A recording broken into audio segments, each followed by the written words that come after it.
Драги мои, добре дојавте во уште едно издание на Ништо лично, местото каде што од звездите отвораат душа, а денес имаме уште еден мега популарен човек од јавниот живот. Не е естрадна звезда, ама ги дружи естрадните звезди од кога е тој во оној јавен живот или е дел од пошироката естрада. Кариерата ќе започне случајно, како манекен, ама ништо не е случајно, зашто сето она што сиве овие години го гради зад себе и своето модно студио, всушност ќе го доведат на самиот врв, на тронот, да биде тој токму модниот гуру во Македонија.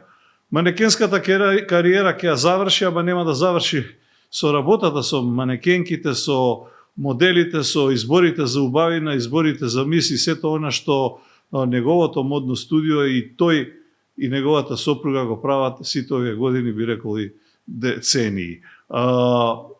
Човек кој најубавите девојки минале низ неговата агенција, а најголемите успеси токму ги оствариле како негови припаднички или припаднички на неговото модно студио.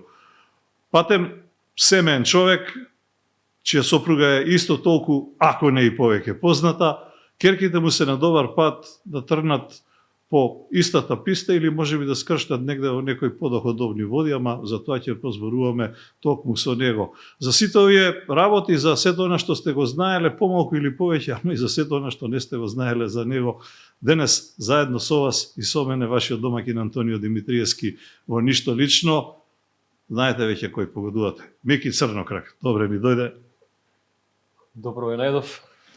Благодарам на поканата. Поздрав до сите. Поздрав до сите гледачи, најавата е фантастична. Ваква најава не сум имал, морам да признам. И све ти признавам во најавата, освен тоа бивш манекен. Па јас уште работам како манекен. Пред месец дена учествував на една фантастична модна ревија, така да. Има ли тоа модни ревии за како се вели, како што има ова надпревар на пејачи за возрастни, што е како не е звезда гранда, никогаш не е доцна. Има ли никогаш не е доцна за манекени? Има ли такви модни ревии за возрастни? Учествувавме на една модна ревија во Белград, каде сите манекенки беа над 35-40, а машките над 45-50. Значи има. Тоа беше една, како да кажам, фантазија на убавина. Неверојатно како се одржуваат женските, а особено машките. Тоа србинките или важи за сите? Па во главном беа срби и србинки. Бивши манекени, како што ти кажуваш, но ете уште во кондиција и уште активни, и беше навистина фантастична модната ревија. И кога беше дефилето на крај на модната ревија, кога сите излеговме заедно, беше, ја мислам, едно 10-минутен аплауз. Апсолутно. Знаев за деца дека се одржуваат такви модни ревии, ама за овие повозрастни може би поретко, па затоа не ми западнало. Да, секако дека е поретко. Секако дека е поретко, но интересно и баш ни е предизвик и љубаво ние кога сме дел од такви големи модни настани. Она што е последно и најново е дека модното студио Црнокрак имаше чести задоволство, а бога ми плод на она работа ни сиве овие години да оствари еден последен фантастичен успех.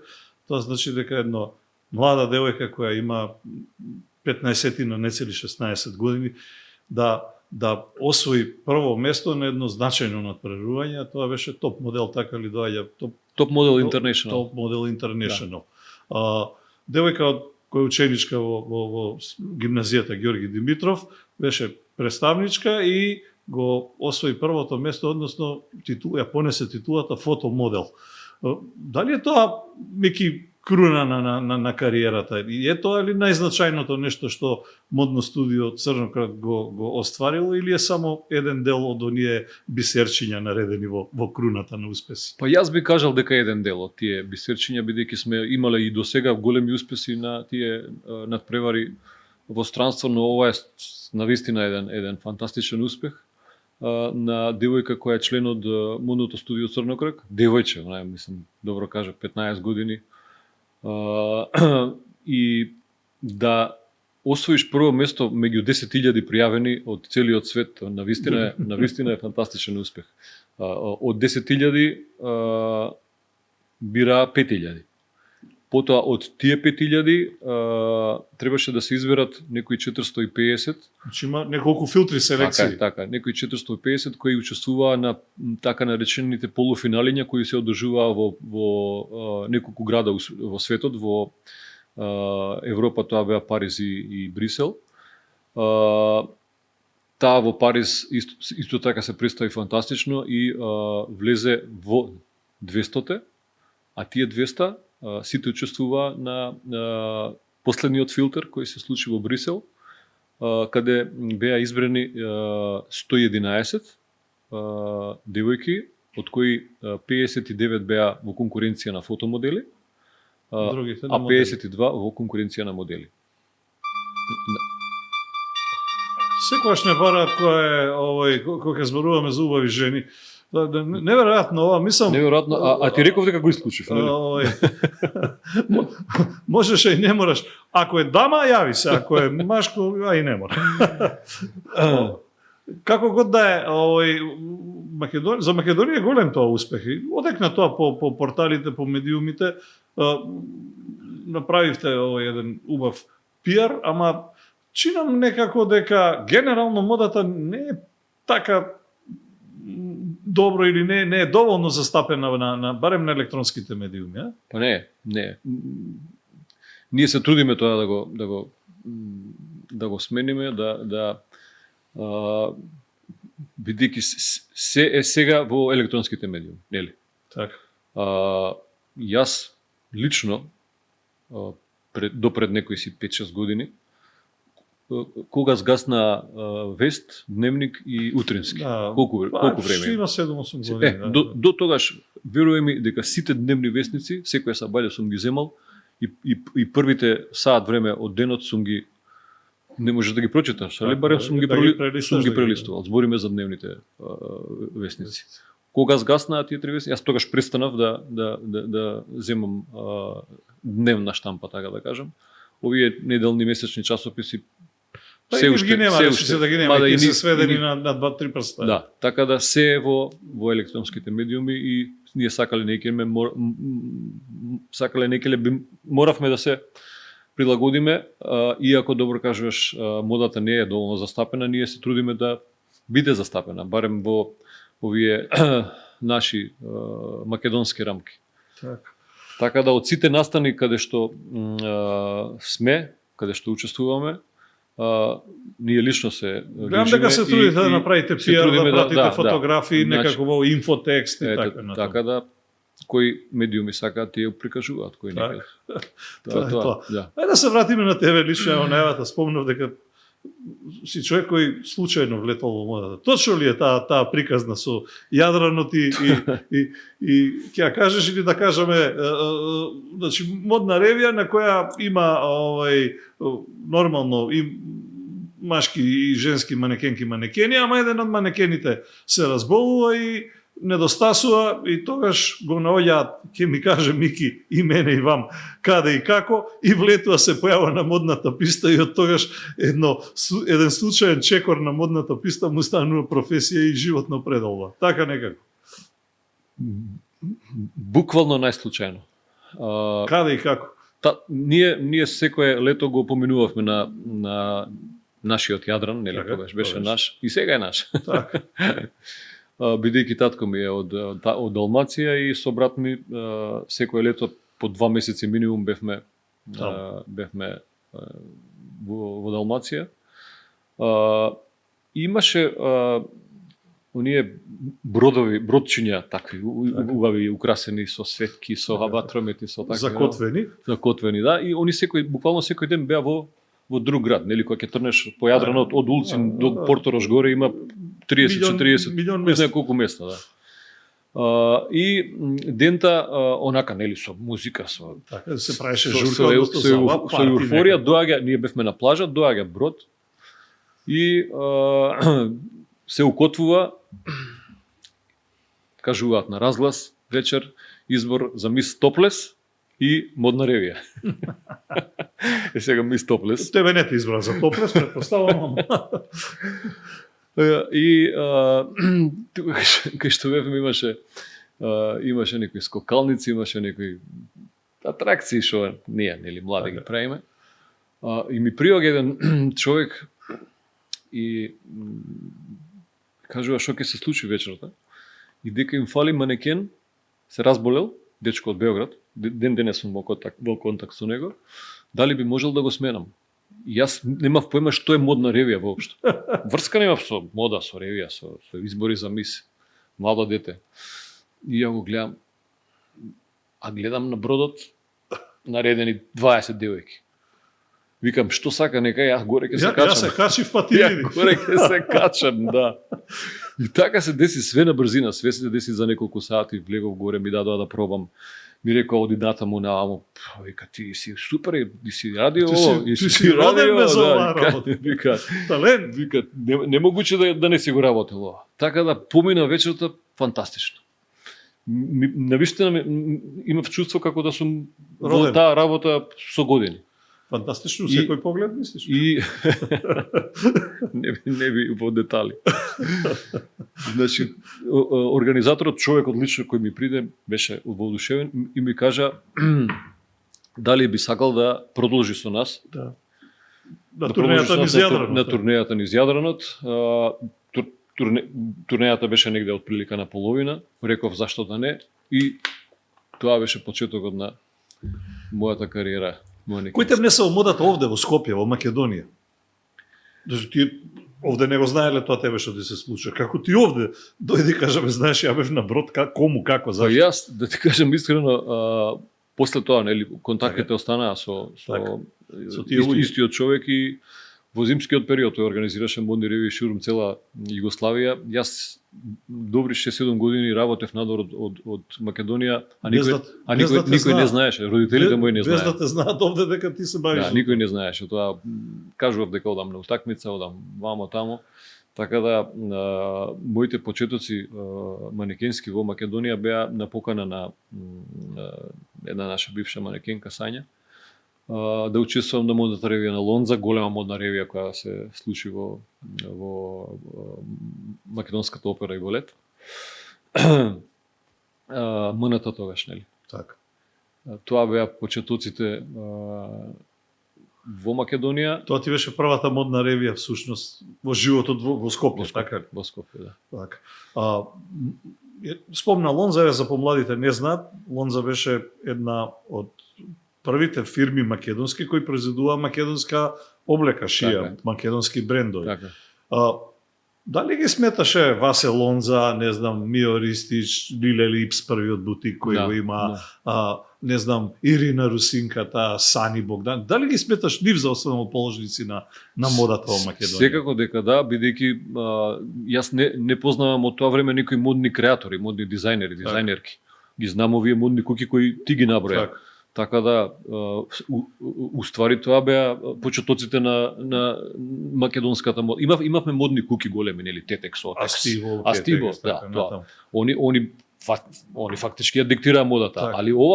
али она класична мода, али ова што дојде нешто необично, тоа дојде од овие кои ги набројавме. Луѓе.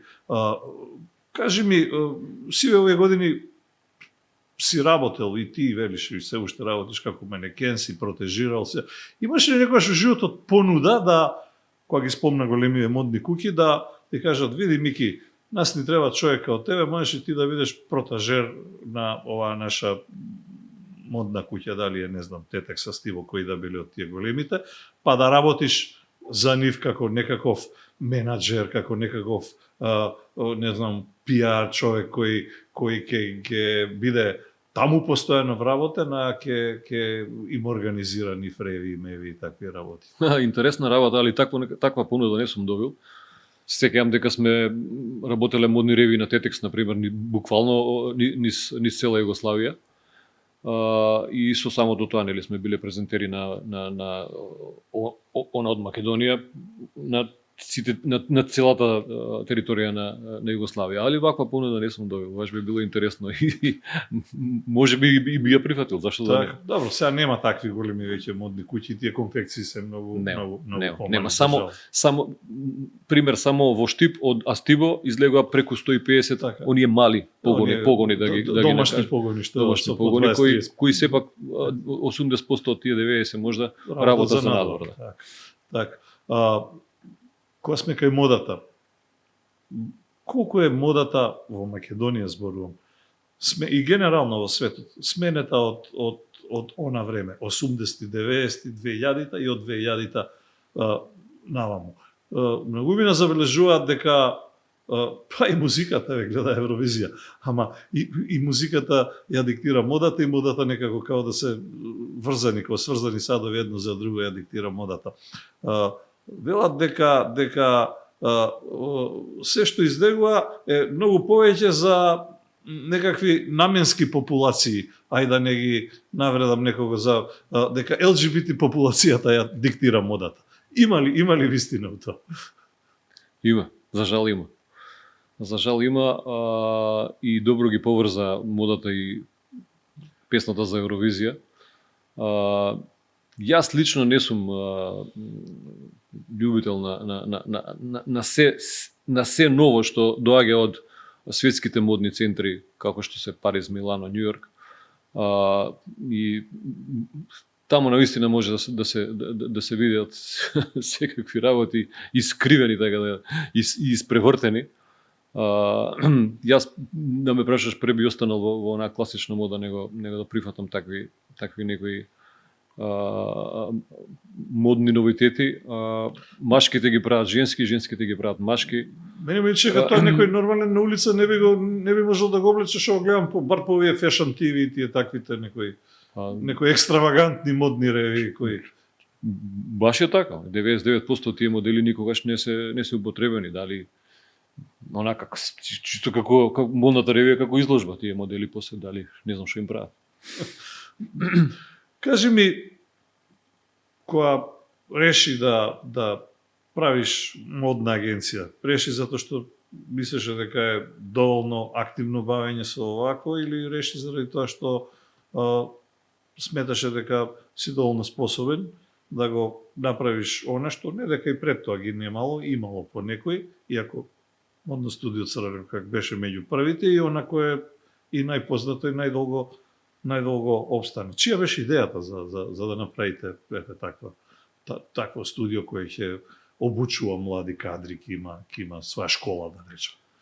Па јас и мојата сопруга Светлана бевме тогаш веќе во брак, бевме манекени ние, така и се запознавме, нели, преку манекенската писта.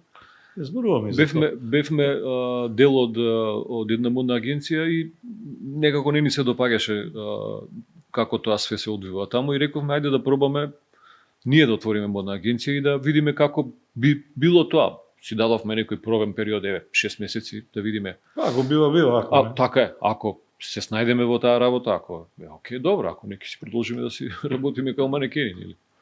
Од она што го предвидовме, навистина беше пута 3 или пута 5, така да си рековме зошто да не. И ете од 2001 година наамо 25 години 24-5 години веќе опстои модното студио Црнокрак. Во моментов имаме негде преку 200 женски модели, машки околу 70 до 80, дечиња имаме. Колку имаше представа поминале низ за сите овие 25 години? Па ја мислам дека преку 2000. Така. Преку 2000. Како ги бираш кога ќе дојде некој сака или некој ти фаќа некоја девојка, машко се едно око? Како ги бираш? Има ли некои параметри кои види од овој може да биде нешто? Па веројатно. А пази, не си го видел, не го познаваш, не знаеш како оди, како. Секој око различно гледа. Ако мене некоја девојка или дечко ми се окей за оваа работа, може на тебе нема да ти биде. Али ти си во музиката, ти гледаш друго. Не сум тој филм. Али со години и со искуство кое го стекнавме во оваа работа, научивме да видиме што е добро, што не е во нашата работа. За манекен на модна писта постојат одредени стандарди што се однесува до висина, тежина, убав изглед, нели? Има и плюс сайз. кои би требало да се почитуваат. Тие X плюс сайз, X сайз се специфични за наменски и се бараат понекогаш, но во главном се стои до оние како беше на 90 60 90 се идеални димензии пропорции. и висина, нели, над 175. Кај нас правиме некои отстапки, нели, али кога ги подготвуваме нашите манекени за она што ги очекува во странство, во светските избори, модни центри писти, или на изборите за убавина, тогаш мора да се стандардите се почитуваат тие стандарди. Збориме, нели, за изглед на модна писта. Кога се работи за фотомодели, тука нема некои одредени стандарди, критериуми строги. Важно е ликот да е фотогеничен и буквално и атрибути, предпоставам, или не? Некогаш се бараат, ние снимавме некои реклами во кои буквално една реклама каде што ни бара Министерство за економија, мислам, пред добри 10 години, кога ни бара некои 70 до 80 лика, буквално од дечиња мали, 2 годишни, до ни бара добростоечки брачен пар 78 години и 80 да имаат. И тоа сме успеале да го најдеме. Значи, кај нас има во модното студио Црно крак буквално членови од 2 годишни деца до 80 годишни старци, кои ги бараат. Кај има најдобар материјал? Си работел, рече, по Југославија? Хрватска, Македонија, Србија, не знам, Бугарија. Од бивша Југославија, Србија дефинитивно и во моментов во сите светски модни центри има, не можеш да отидеш да не налеташ на некоја. Ја гледам тоа србинки, украинки, русинки хараат по модниот свет. Порано, ако беа овие западните од Линда Евангелиста до не знам која, се овие источниви и некако... Русија, Украина, исто така јужноамериканки, бразилки, аргентинки, венецуеланки, другиот. Тие се латиноцурите, што ви рекла, латинодевојките. Тие се тие кои ние некако сега во последниве неколку години повеќе сме усредредени на изборите за убавина. Оти тешко се носиме со овие другите? Па не, ти кажав преска дека тоа што се случува во модата, јас не сум баш голем љубител. Тој дел во модното студио Црно крак полека го превзема мојата керка Моника. Нашата керка Моника, нели? И јас сум повеќе задолжен за оние избори за убавина. Ширум целиот свет, така да нашите членови ги делиме. Овие можат за ЗМИС, овие можат за модни реви. Добро, ја спомна и керката, ама за да постои керката мораше да постои сопругата прво. Се запознавте и сам рече случајно во светот на модата, на модна ревија. Јас знам дека е тоа штип и дека една необична случка кога Светлана Керазовска тогаш ќе се не сакајки подсопне, а ти за да не падне на, не знам дали било само на модната писта или негде покрај пистата, ти си притрчал и си ја придржил и всушност тој джентлменски потек ти ги отворил вратите на незиното срце или имаше уште многу труд за да се дојде до резултатот 2 керки. Па ние бевме дел од една... Се познававте ли воопшто пред тоа? Ние бевме дел од една многу добра дружина на Марио Липша. Така. Покоен Марио Липша, кој немаше модна агенција, он организираше концерти во главном. Така. Беше председател на естрадното здружение на естрадни музичари. Така е. Ама се правеа во тие рамки модни реви. И модни реви, да. Така да, од време на време не викаше на тие негови настани. Машки бевме неколкумина, девојки имаше повеќе и една од девојките беше Светлана, тогаш Керазовска, нели? Руско-гостиварска убавина. Руско-гостиварска убавина, добре. По мајка и по татко. Така е.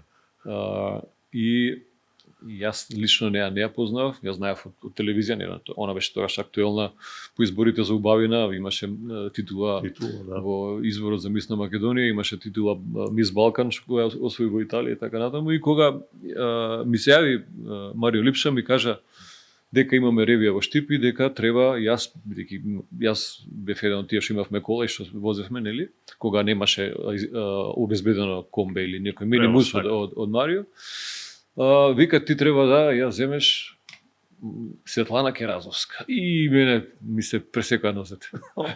Викам, сега што правиме?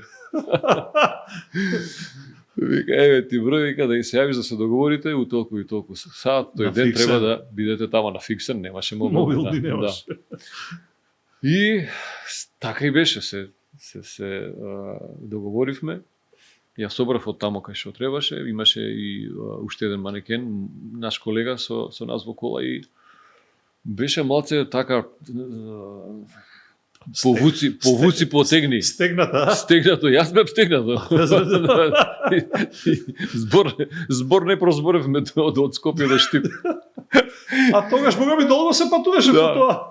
И она после ми вика, што се правеше фраер, не кеше да ми направиш муаве, не кеше уопште да... А не се прави фраер, него јас трав. Она, што ќе прашам, што ќе одговори, така натаму си правев муаве со Томи, со колегава со кој си возевме и се деси тоа што се деси, дојдовме таму, проба на пистата,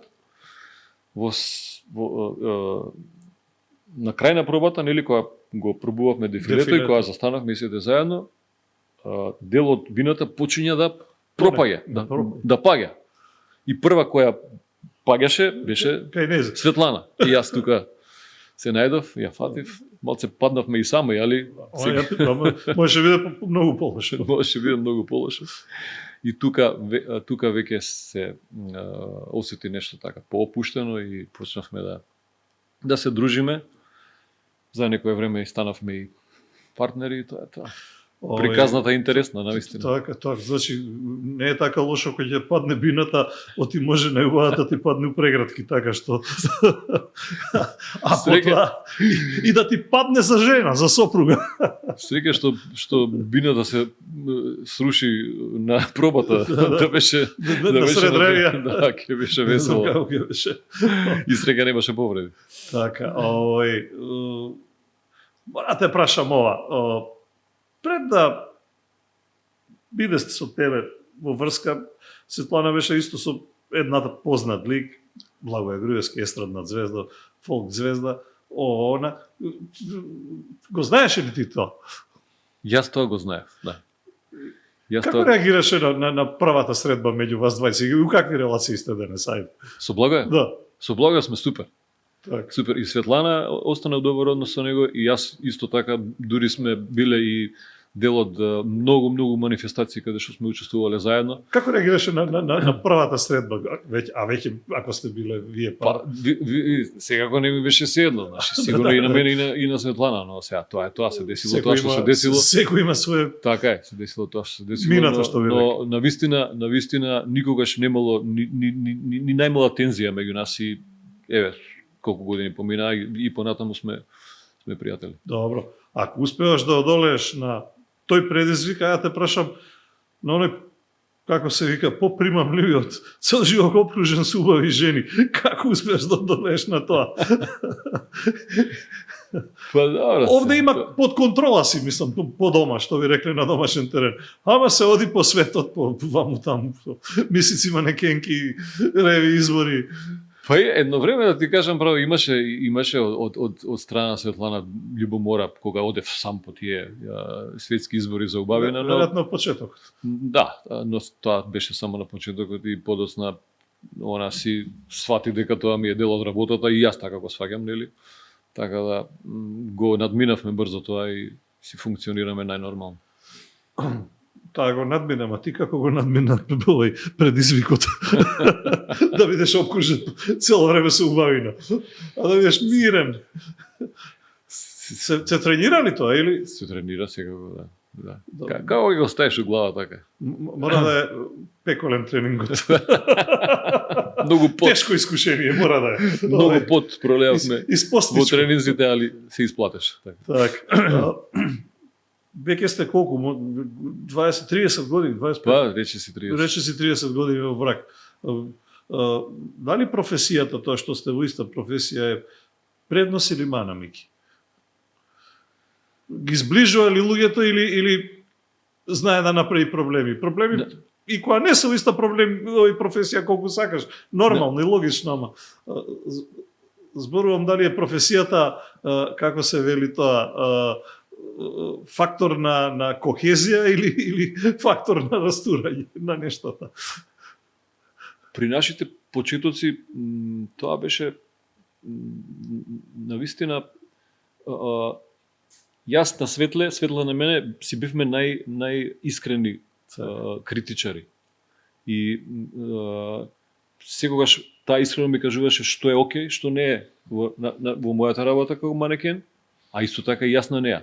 Така некако си продолживме да си даваме поддршка еден на друг.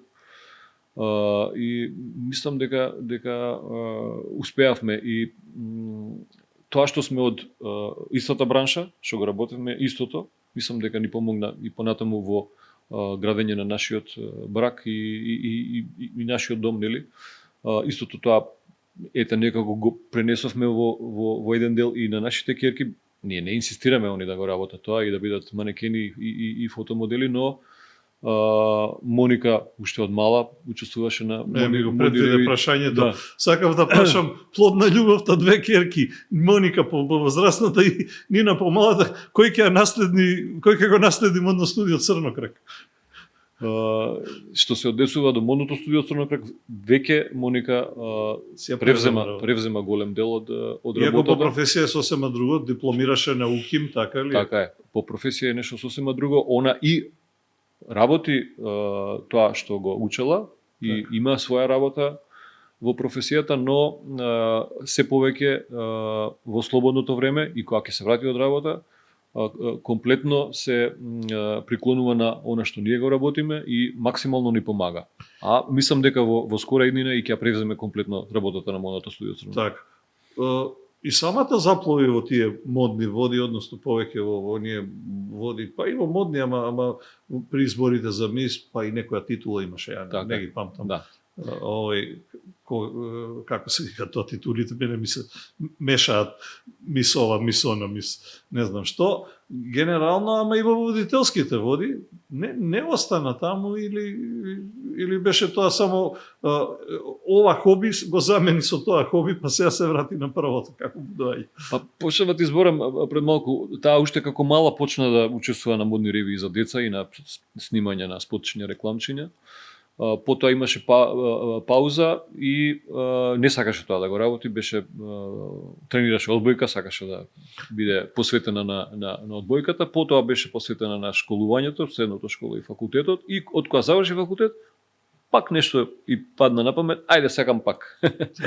И тогаш учествуваше на два избори на големи за убавина, за мис на Медитеранот и мис на Европа.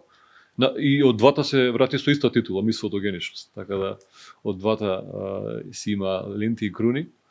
А во последно време работи и како манекенка, и како фотомодел, и како менаџер во модното студио Црно крак, што се однесува до водителските води и тамо се опроба.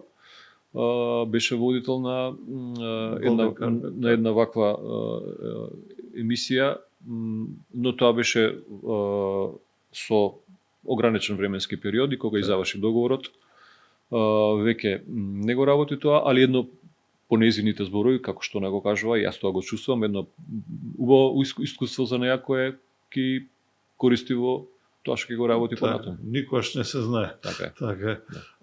Си бил на многу избори за мис, на многу домашни, интернационални, модни ревии и така натаму. Кажи ми, има ли некоја случка која те, или нешто што те импресионирало негде што нигде на друго место не си го видел, и има ли некоја случка, скандал, осем овие заместењата, тоа посебно ќе те прашам, ама од типот да се случило нешто уау кое ти останало во сеќавање, позитивно, негативно, се. Па, во позитивна смисла, секогаш ќе го паметам изборот во Кина, на прекрасниот остров во Санија, каде јас бев прв пат надвор од Европа на некој таков голем светски интернационален избор. И кога видов што прават кинезите, тоа е навистина не можев да се поверувам. Мислам, кога видов сцената, кокава беше, тоа беше нешто феноменално. и секаде каде што се појавувавме и ние и девојките, мислам, бевме пречекувани со црвен килим, со илјадници луѓе, со сите пиетети. Со сите пиетети и тоа секогаш ќе го паметам и мислам дека такво нешто ретко кога би и не сум ни видел во Европа. Навистина кинезите се тај клас у таа работа. А што се однесува до скандалите?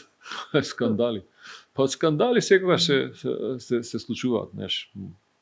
Многу луѓе, многу различни мислења на едно место и секогаш има некои ситни проблеми, нешто конкретно што ми останало во сеќавање.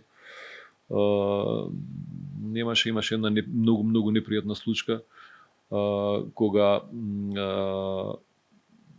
на тие избори за мис, кога се работи, нели, кога се има проби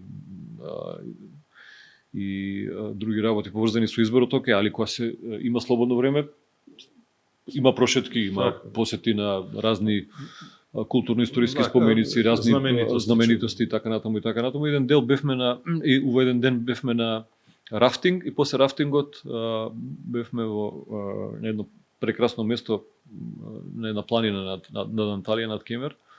Во Турција се случува. Во Турција, да. Ги имаше оние зиплайни. И кога завршува зиплайнот, нели, трагаш на една платформа и од таа платформа те спуштаат доле да си слезеш. И сега некој сакаше од платформата по скаличките да се пушти, а некој имаше нешто како банджи мало. Да, интересно скокче. Јас го направив тоа пред да го направи девојкава за која сакам да ти кажам. Баш интересно излезе. И сега дали не ја вржале го, дали не знам што како беше. Девојката место да јажето да ја го успори падот и да си слегне фино доле. Она фактички од голема висина паѓа доле и имаше тешки повреди и баш беше непријатно за сите. Таа плучка така непријатна ми остана во глава за секогаш. Тоа е тоа. За среќа она жива и така. Жива и здрава и се опорави све така да. Али така ми остана како нешто.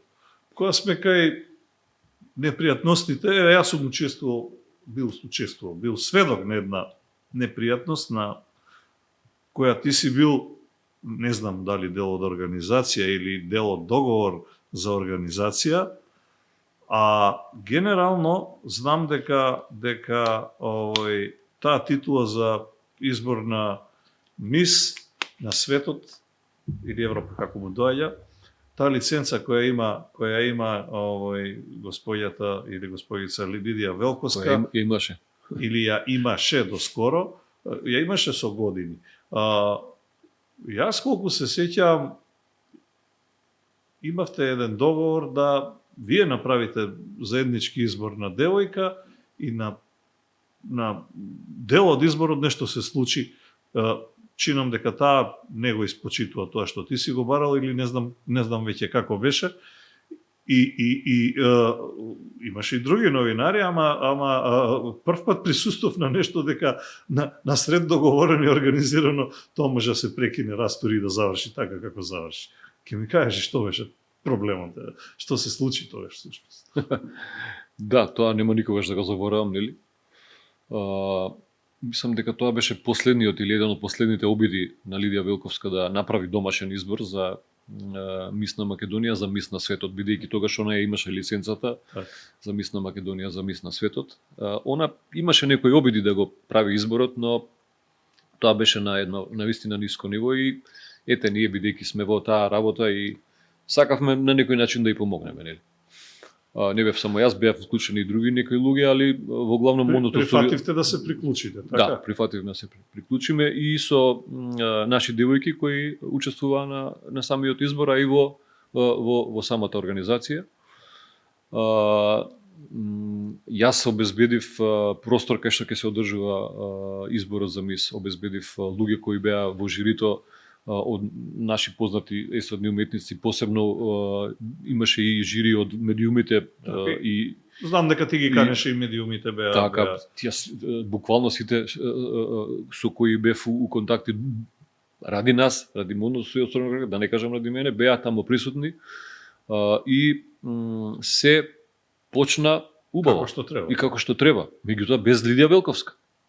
Без главната. Бидејќи она доснеше секогаш за било што и закасни на нејзиниот настан, што беше мислам преседан. Да, ние чекавме колку што можеме да чекаме, али во одреден момент поради сите луѓе кои беа таму решивме да тргне работата, бидејќи во контакт со неа ми кажа и она, почнувајте, јас доаѓам. И помина првиот круг. Првото дефиле на девојките, нели, онака, како што е Скопски ноќен клуб, така, да. Така е, да. Во центарот на градот. Во центарот на градот. И ние имавме нели спремни гласачки листови. Така, сите членови од жири комисијата да гласаат и на крај таа се собира, се прогласува комисија, така е. И кога таа дојде, веќе беше нели поминат првиот круг. И јас си кажувам, не, оке, све си тераме супер, седни си таму кај луѓето, кај жири комисијата и гледај си ја манифестацијата, нема потреба, ништо, не ни требаш за ништо, освен на крајот да бидеш присутна кога ќе се прогласува победничката.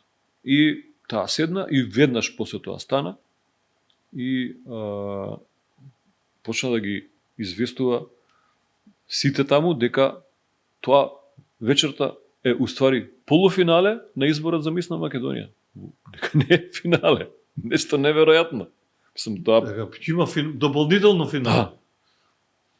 И јас тогаш решив да, бидејќи поинаку бил договорот. Поинаку беше договорот. Тоа уствари беше финале. Тоа е тоа. Тоа беше финале и сегде беше објавено како финале. Во сите медиуми беше најавено во на плакати, на флаери и така натаму. Што се случи во незината глава, она тоа да го представи така на сите присутни таму. Не знам. Некој ветил нешто веројатно. Стварно не знам ден денес, бидејќи од тој момент ние прекинавме секаква комуникација. Мене беше срам од сите тие луѓе кои ние ги поканивме таму, а навистина беа во голем број. Добро, поинаку веројатно не можеш. Мислам дека сите сватија во кого беше грешката, тој избор никогаш не се ни одржа. Како и тие понатаму што беше она, имаше некои обиди да сама делегира девојки кои ја представуваат Македонија без избор за мис на Македонија, така да тоа траеше уште некоја година-две и од тогаш до оваа година Македонија немаше избор за мис на Македонија. Сега е лиценцата во други раце, друг човек. Пративме ние своја представничка. Да. Помина тоа како помина. Може би не е најславна, ама на крајот на криштата не е ни важно. Друго ми е прашањето, се познавате ли со него? Се обидели да веројатно тој знае дека во Македонија постои модно студио Црна Гора. Македонец се по потекло, иако знам дека долго време живее во Турција, ама и доаѓаше овде и кога беше и домашниот избори през за медиуми така натаму. Исконтактиравте ли можеби да се обиде да нешто и заеднички направите или? Првиот избор беше изборот за мис на Македонија за мис Универзум. Универзум, така. Се случи минатата година во октомври месец, мислам дека беше.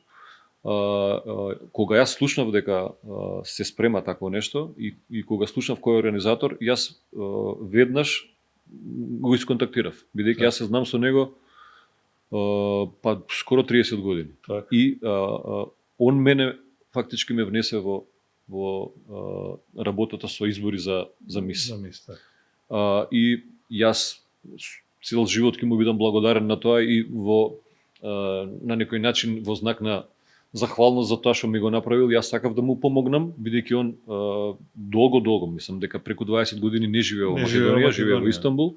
Така е. И турчин со македонско потекло. Така е, роден во Скопје.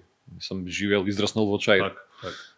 И решив да му помогнам со целото мое знаење и искуство кое го имам собрано со години тука. Подобро го знаеш теренот, колку тој сигурно. Нормално.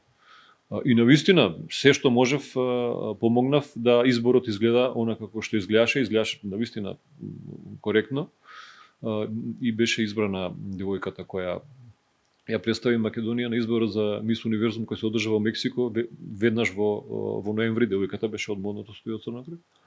И решивме потоа и соработката да продолжи. Сега мислам дека се подготвува повторно да го прави изборот за Мис на Македонија за Мис Универс. А ова што се случи со Мис Свет, каде што македонка за прв пат од тогаш, нели, кога Лидија Велковска ги имаше лиценцата да учествува, немаше време да се одржи изборот на Мис на Македонија за Мис на светот. Туку директно беше кандидирана. Тој лично ја избра девојката која во тој момент сметал дека е спремна да ја представи државата во вистинско светло. Што би рекле, уарните сте. Така е. Така да во контакт сме и се спознаваме многу добро, се знаеме со носителот на лиценците за Мис на Македонија, за Мис Юниверс и Мис Ворлд. И се надам дека таа соработка ќе продолжи понатаму. Така. Социјалните мрежи се она што е неминовност на денешнината. Кажи ми, колку вие ги користите социјалните мрежи за сопствена промоција од една страна, од друга страна, колку социјалните мрежи се битни, значајни за светот на модата, и конечно сакам да те прашам дали се опасност за светот на модата, односно со други зборови, дали инфлуенсерите ќе им го земат левот на манекените.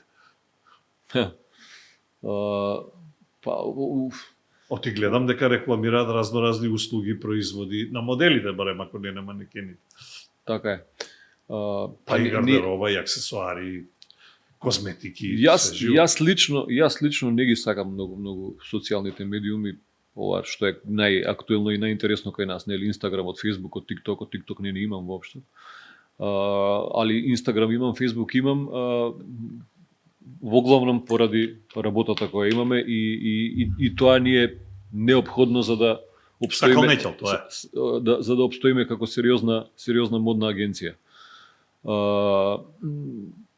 Има работи кои помага или ти го руши бизнисот, тоа сакам да прашам. Помага, нормално дека помага и мораме да ги пратиме тие светски трендови.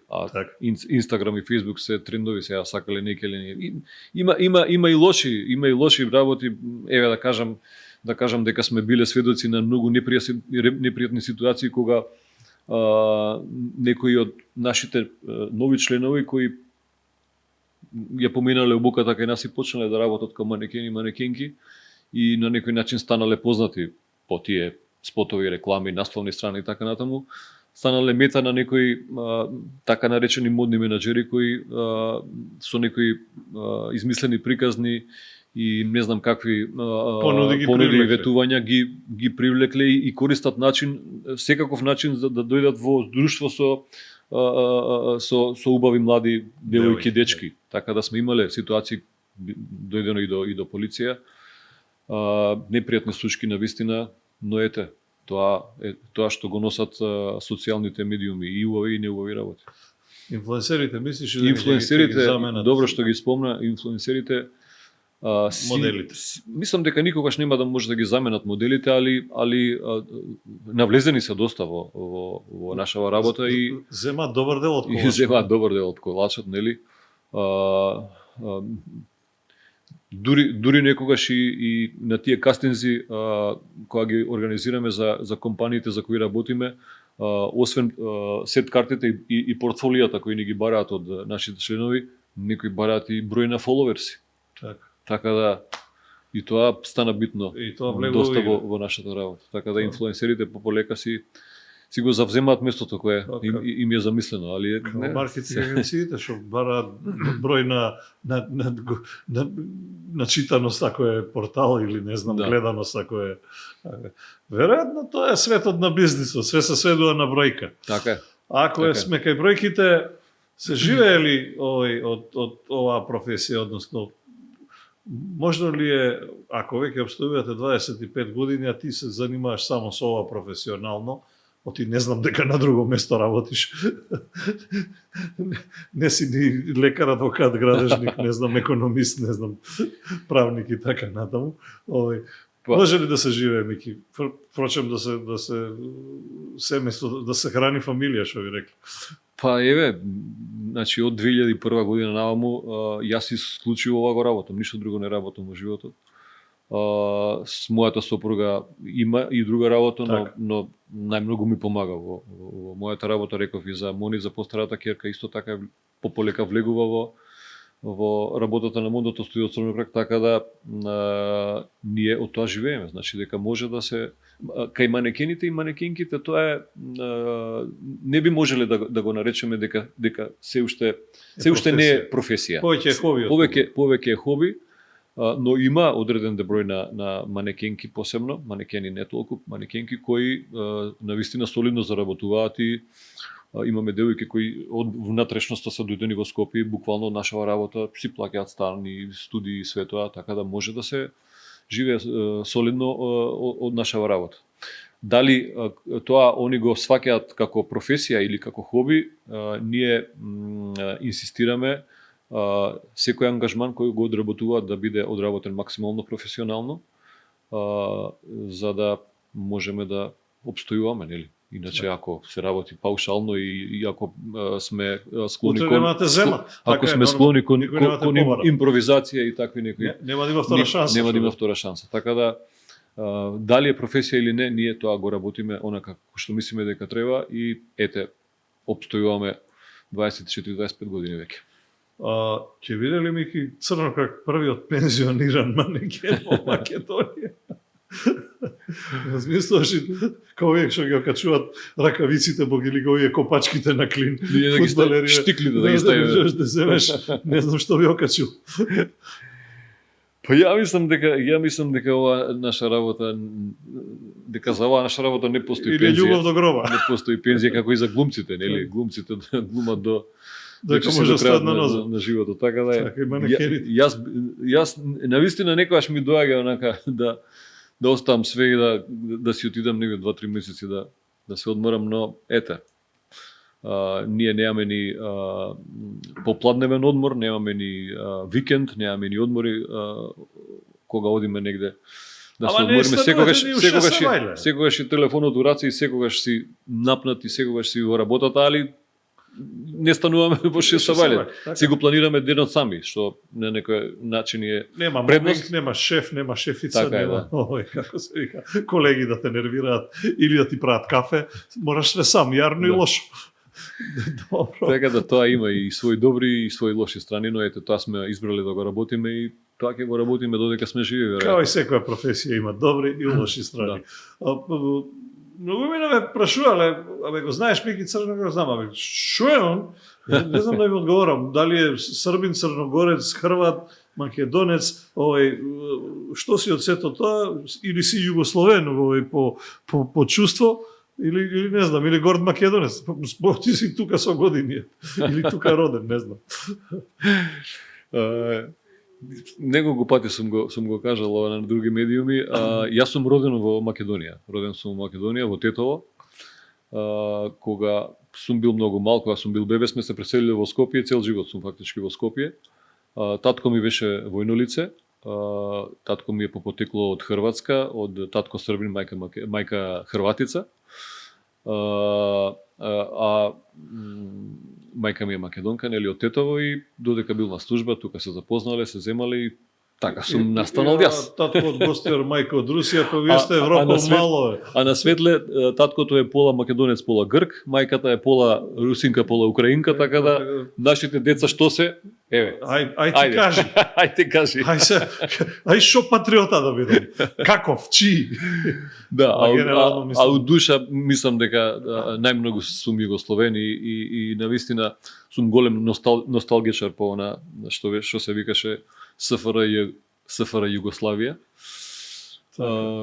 И мислам дека тоа што сме го доживеале тогаш нема никогаш да се повтори и навистина жалам за тие времења, но тоа е тоа, не можеме ништо. И Германија се не е така како што беше во Југославија.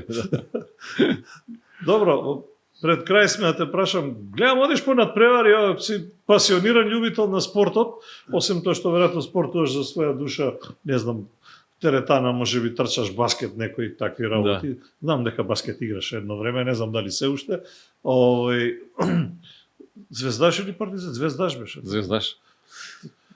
Звездаш, окореле звездаш. Не те мрзи, гледам да се собериш и да отидеш на надпревар во Белград на стадион или на кошарка или на... Па јас едно време бев Да не си член на навијачка група некоја. Официјално не, али можам да ти кажам дека едно време бев човек звездаш со најмногу гледани утакмици на Маракана на Звезда во Македонија 100%.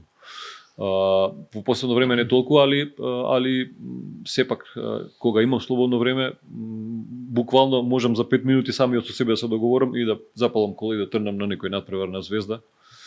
Тоа е